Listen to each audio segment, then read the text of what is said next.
আজকে আমি বেইলি রোডের একটা লাইব্রেরি থেকে হুমায়ুন আহমেদ স্যারের কিশোর উপন্যাসের একটা সমগ্র কিনে এনেছি। এটা হচ্ছে 1 ডজন কিশোর উপন্যাস। অনেকে হয়তো বলবেন যে আমি তো কিশোর নই, তাহলে কেন এটা কিনে এনেছি? আসলে হুমায়ুন স্যার হচ্ছেন আমার সবচেয়ে পছন্দের লেখক এবং ওনার বইগুলো ছোটোকাল থেকেই যে পড়া শুরু করেছি, পড়তে পড়তে এতবার করে সব পড়েছি যে অনেকটা মেমোরাইজের মতোই হয়ে গেছে। কিন্তু যে কোনো বই আমি যদি কালেকশানে নেওয়ার মতো আমার মনে হয়, আমি স্যারের বই কখনোই মিস করি না।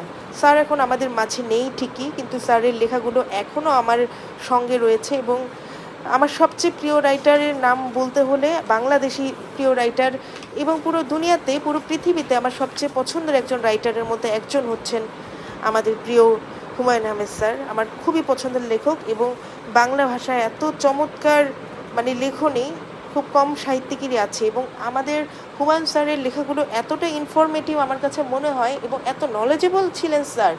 স্যার যদি আরও কিছুদিন আমাদের মাঝে থাকতেন তাহলে হয়তো আরও অনেক সুন্দর সুন্দর লেখা আমরা পেতাম।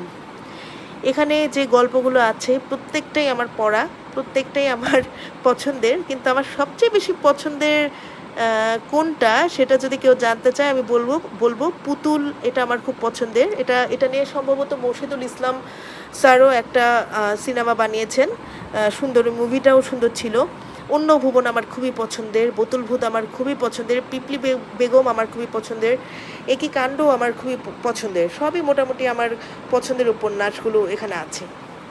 যাই হোক, সবাই ভালো থাকবেন। আল্লাহ হাফেজ।